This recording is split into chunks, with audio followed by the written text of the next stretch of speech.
নমস্কার বন্ধুরা, কেন্দ্রীয় সরকার এক বিশেষ স্কিম চালু করেছে যার সম্পর্কে আমি এই ভিডিওটিতে আলোচনা করব। আপনার যদি কন্যা সন্তান থাকে তাহলে আপনি কিভাবে এই বিশেষ প্রকল্পে আবেদন করে 50 লক্ষ টাকা সরকারের কাছ থেকে লাভ পাবেন তা জানার জন্য এই ভিডিওটি স্কিপ না করে সম্পূর্ণ ওয়াচ করুন। তো বন্ধুরা, ভিডিওটি যথেষ্ট গুরুত্বপূর্ণ হতে চলেছে। আপনি যদি নতুন হন তাহলে চ্যানেলটি সাবস্ক্রাইব করতে ভুলবেন না। এবার আসি মেন টপিকে।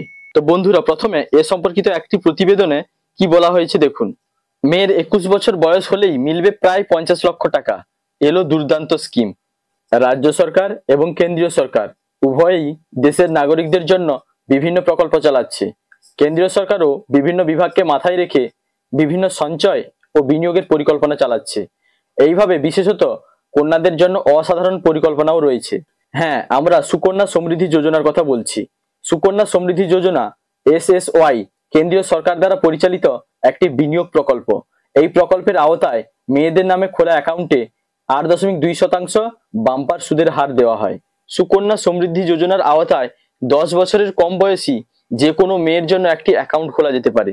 এই প্রকল্পে প্রতি বছর সর্বনিম্ন 250 টাকা থেকে সর্বোচ্চ 1.5 লক্ষ টাকা পর্যন্ত বিনিয়োগ করা যেতে পারে। এই স্কিমে 15 বছরের জন্য বিনিয়োগ প্রয়োজন এবং অ্যাকাউন্ট খোলার 21 বছর পরে স্কিমটি পরিপক্ক হয়। যদি আপনার মেয়ের বয়স 18 বছর হয়ে যায় এবং আপনি যদি তাকে বিয়ে দিতে চান তাহলে আপনি এই পরিস্থিতিতে আপনার মেয়ের অ্যাকাউন্ট বন্ধ করতে পারেন। এই প্রকল্পের অধীনে একটি পরিবারে কন্যাদের জন্য সর্বাধিক 2টি অ্যাকাউন্ট খোলা যেতে পারে। তবে যমজ কন্যা আছে এমন পরিবারে 2টির বেশি অ্যাকাউন্ট খোলা যায়। ম্যাচিউরিটিতে 46,77,578 টাকা সুদ পাওয়া যাবে। আপনি যে কোনো ব্যাংকে সুকন্যা সমৃদ্ধি যোজনার অধীনে আপনার মেয়ের নামে একটি অ্যাকাউন্ট খুলতে পারেন। ব্যাংক ছাড়াও আপনি পোস্ট অফিসে SSY অ্যাকাউন্টও খুলতে পারেন। আপনি যদি এই প্রকল্পের অধীনে প্রতি বছর 1.5 লক্ষ টাকা জমা করেন তবে আপনার মোট বিনিয়োগের পরিমাণ 15 বছরে 22,50,000 হবে। 21 বছর পরে যখন এই অ্যাকাউন্টটি পরিপক্ক হবে আপনার মেয়ের অ্যাকাউন্টটি গ্যারান্টি সহ 69,27,578 টাকা পাবে। অর্থাৎ কন্যা সন্তান 21 বছর পরে সুদ হিসাবে 46,77,578 টাকা পাবে। এবার আসুন জেনে নিই সুকন্যা সমৃদ্ধি অ্যাকাউন্ট খোলার জন্য প্রয়োজনীয় নথিপত্র। যারা তাদের মেয়ের জন্য সুকন্যা সমৃদ্ধি অ্যাকাউন্ট খুলতে চান তাদের নিম্নলিখিত নথি জমা দিতে হবে। জন্ম সনদ। পিতামাতা আইনি অভিভাবককে সংশ্লিষ্ট কর্তৃপক্ষের কাছে কন্যা সন্তানের জন্মের প্রমাণপত্র জমা দিতে হবে। এই জন্ম সনদটি শিশুর জন্মস্থান থেকে অথবা সরকারি সংস্থার মাধ্যমে পাওয়া যেতে পারে। যদি জন্ম সনদ পাওয়া না যায় তাহলে সরকারি কর্মকর্তাদের দ্বারা জারি করা একটি স্থায়ী বসবাসের সনদপত্রের প্রয়োজন হবে। যদি এই সনদপত্র পাওয়া না যায় তাহলে মেয়েটি যে স্কুলে পড়াশোনা করে সেই স্কুলের অধ্যক্ষের কাছ থেকে জন্ম তারিখের একটি সনদপত্র নেওয়া যেতে পারে। বাবা মা আইনি অভিভাবকের ঠিকানার প্রমাণপত্র। যে সকল বাবা মা আইনি অভিভাবক কন্যা সন্তানের পক্ষে এই অ্যাকাউন্টটি খুলতে চান তাদের অ্যাকাউন্ট খোলার আগে তাদের বসবাসের প্রমাণপত্র জমা দিতে হবে। এই ঠিকানার প্রমাণপত্রটি যে কোনো বৈধ সরকার অনুমোদিত পরিচয়পত্র হতে পারে, যেমন passport, driving licence, ration card, বিদ্যুৎ বা টেলিফোন বিল ইত্যাদি। পিতামাতা আইনি অভিভাবকের পরিচয়পত্র। যে সকল পিতামাতা আইনি অভিভাবক তাদের মেয়ের জন্য সুকন্যা সমৃদ্ধি অ্যাকাউন্ট খুলতে চান তাদের আবেদন প্রক্রিয়া করার জন্য একটি বৈধ পরিচয়পত্র উপস্থাপন করতে হবে। এটি সরকার কর্তৃক জারি করা যে কোনো পরিচয়পত্র, যেমন ড্রাইভিং লাইসেন্স, পাসপোর্ট, আধার কার্ড, ভোটার আইডি কার্ড ইত্যাদি।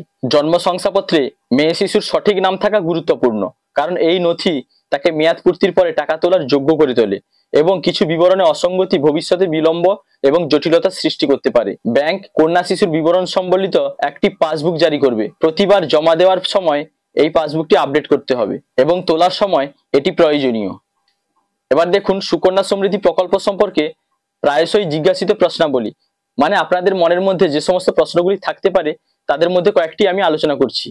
সুকন্যা সমৃদ্ধি যোজনা অ্যাকাউন্ট খোলার জন্য কোন কোন নথির প্রয়োজন? সুকন্যা সমৃদ্ধি যোজনা অ্যাকাউন্ট খোলার জন্য আপনার মেয়ে সন্তানের জন্ম শংসাপত্রের প্রয়োজন, অর্থাৎ বার্থ সার্টিফিকেট, যা তার বয়স এবং পরিচয় যাচাই করে। অতিরিক্তভাবে আপনাকে পিতামাতা বা অভিভাবকের পরিচয় প্রমাণ, যেমন আধার কার্ড, প্যান কার্ড, পাসপোর্ট অথবা অন্য কোনো সরকার জারি করা পরিচয়পত্র প্রদান করতে হবে।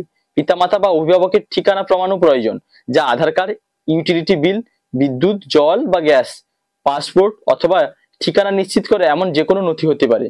SSY অ্যাকাউন্ট খোলার জন্য কি মেয়ে সন্তানের জন্ম সনদ বাধ্যতামূলক? হ্যাঁ, SSY অ্যাকাউন্ট খোলার সময় কন্যা সন্তানের জন্ম শংসাপত্র বাধ্যতামূলক। এই নথিটি শিশুর বয়সের প্রমাণ হিসাবে কাজ করে, নিশ্চিত করে যে অ্যাকাউন্টটি একজন যোগ্য সুবিধাভোগীর জন্য 10 বছরের কম বয়সী একটি কন্যা সন্তানের জন্য খোলা হচ্ছে। পিতামাতা বা অভিভাবকের জন্য কোন পরিচয় প্রমাণ গ্রহণযোগ্য? পিতামাতা বা অভিভাবকের জন্য গ্রহণযোগ্য পরিচয় প্রমাণের মধ্যে রয়েছে Aadhaar card, PAN card, passport, voter ID card অথবা সরকার কর্তৃক জারি করা অন্য কোনো পরিচয়পত্র। অ্যাকাউন্ট খোলার ব্যক্তির পরিচয় প্রমাণীকরণের জন্য এই নথিগুলি প্রয়োজনীয়। পিতামাতা বা অভিভাবকের জন্য কোন ঠিকানার প্রমাণপত্র প্রয়োজন? পিতামাতা বা অভিভাবকের ঠিকানার প্রমাণপত্রের মধ্যে থাকতে পারে আধার কার্ড, ইউটিলিটি বিল যেমন বিদ্যুৎ, জল বা gas, passport, bank statement, ration card অথবা আবাসিক ঠিকানা যাচাইকারী অন্য কোনো নথি। এই নথিগুলি নিশ্চিত করে যে সঠিক ঠিকানাটি চিঠিপত্রের জন্য রেকর্ডে রয়েছে। এসএসওয়াই অ্যাকাউন্ট খোলার জন্য কি ঠিকানার প্রমাণ হিসেবে রেশন কার্ড ব্যবহার করা যেতে পারে? হ্যাঁ, এসএসওয়াই অ্যাকাউন্ট খোলার সময় ঠিকানার প্রমাণ হিসেবে রেশন কার্ড ব্যবহার করা যেতে পারে। এটি পিতামাতা বা অভিভাবকের আবাসিক ঠিকানা যাচাইয়ের জন্য একটি গৃহীত নথি। বাবা মা উভয়কেই কি তাদের পরিচয় এবং ঠিকানার প্রমাণ দিতে হবে? না, শুধুমাত্র অ্যাকাউন্ট খোলার সময় পিতা বা মাতা বা আইনগত অভিভাবককে তাদের পরিচয় এবং ঠিকানার প্রমাণ প্রদান করতে হবে। অ্যাকাউন্ট খোলার জন্য প্রয়োজনীয় নথিপত্র পূরণ করা তাদের মধ্যে কেবল একজনের পক্ষে যথেষ্ট। মেয়ে শিশুর পাসপোর্ট আকারের ছবি কি প্রয়োজন? হ্যাঁ, কিছু ব্যাংক বা ডাকঘরে এসএসওয়াই অ্যাকাউন্ট খোলার সময় মেয়ে শিশুর পাসপোর্ট আকারের ছবি প্রয়োজন হতে পারে। এই ছবিটি শিশুর পরিচয় রেকর্ড বজায় রাখতে সাহায্য করে এবং ভবিষ্যতে যাচাইয়ের উদ্দেশ্যে ব্যবহার করা যেতে পারে। এসএসওয়াই অ্যাকাউন্ট খোলার জন্য কি নথির ফটোকপি গ্রহণযোগ্য? হ্যাঁ, এসএসওয়াই অ্যাকাউন্ট খোলার সময় প্রয়োজনীয় নথিপত্রের ফটোকপি গ্রহণযোগ্য, তবে এই ফটোকপিগুলি পিতামাতা বা অভিভাবক কর্তৃক স্বপ্রত্যয়িত হতে হবে, অর্থাৎ সেগুলির সত্যতা নিশ্চিত করার জন্য জমাদানকারী ব্যক্তির স্বাক্ষর এবং তারিখ থাকতে হবে। অ্যাকাউন্ট খোলার সময় কি কাগজপত্র জমা দিতে হবে নাকি পরেও জমা দেওয়া যাবে? এসএসওয়াই অ্যাকাউন্ট খোলার সময় সমস্ত প্রয়োজনীয় নথি জমা দিতে হবে। অসম্পূর্ণ নথিপত্র অ্যাকাউন্ট খোলার প্রক্রিয়া বিলম্বিত করতে পারে এবং এর ফলে আবেদন প্রত্যাখ্যান হতে পারে। তাই আগে থেকে সমস্ত প্রয়োজনীয় নথিপত্র সরবরাহ করা গুরুত্বপূর্ণ। টাকা জমা বা তোলার জন্য কি অতিরিক্ত কোনো ডকুমেন্টেশনের প্রয়োজন আছে? সাধারণত এসএসওয়াই অ্যাকাউন্টে নিয়মিত জমা করার জন্য কোনো অতিরিক্ত নথিপত্রের প্রয়োজন হয় না, তবে উত্তোলনের জন্য, বিশেষ করে মেয়েটির 18 বছর বয়সের পরে শিক্ষাগত উদ্দেশ্যে আংশিক উত্তোলনের জন্য অতিরিক্ত নথি যেমন শিক্ষা প্রতিষ্ঠানে ভর্তির প্রমাণ, মেয়েটির পরিচয়পত্র এবং অ্যাকাউন্টের বিবরণ যাচাইয়ের জন্য এসএসওয়াই পাসবুকের প্রয়োজন হতে পারে।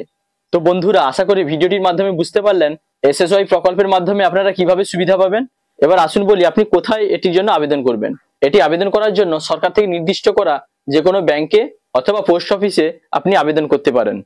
তো বন্ধুরা, এই স্কিমটি কিন্তু আপনার মেয়ে সন্তানের জন্য যথেষ্ট উপকারী, তাই যত শীঘ্র সম্ভব আপনার মেয়ের বয়স যদি 10 বছরের থেকে কম হয় তাহলে আপনি এই প্রকল্পে আপনার মেয়ের নাম নথিভুক্ত করুন। এসএসওয়াই ক্যালকুলেটর অনুসারে যদি কোনো মা বাবা তার কন্যা সন্তানের জন্মের পরপরই সুকন্যা সমৃদ্ধি যোজনা অ্যাকাউন্টে বিনিয়োগ শুরু করেন তবে তিনি 15 বছরের জন্য বিনিয়োগ করতে পারবেন, কারণ এসএসওয়াই স্কিমে কোনো বিনিয়োগকারী তার মেয়ের 14 বছর বয়স হওয়া পর্যন্তই টাকা জমা দিতে পারবেন। আয়কর আইনের 80C ধারা অনুযায়ী এই সঞ্চয় স্কিমে কর ছাড়ও পান বিনিয়োগকারী। যদি কোনো বিনিয়োগকারী প্রতি মাসে 10,000 টাকা করে বিনিয়োগ করেন তবে 12টি সমান কিস্তিতে বার্ষিক 1,20,000 টাকা বিনিয়োগ করতে পারবেন। এসএসওয়াই ক্যালকুলেটর অনুযায়ী যদি কোনো বিনিয়োগকারী তার কন্যা সন্তানের 18 বছর হওয়ার পর ম্যাচুরিটি ভ্যালুর 50% তুলে না নেন তবে তিনি প্রায় 51 লক্ষ টাকা পাবেন। তো বন্ধুরা, এই ছিল আজকের ভিডিও। যদি ভিডিওটি ভালো লাগে তাহলে লাইক, কমেন্ট, শেয়ার এবং সাবস্ক্রাইব করতে ভুলবেন না। তো বন্ধুরা, দেখা হচ্ছে নতুন কোনো ভ্যালুয়েবল ভিডিওর সাথে। আপনারা ভালো থাকবেন, সুস্থ থাকবেন। Thank you.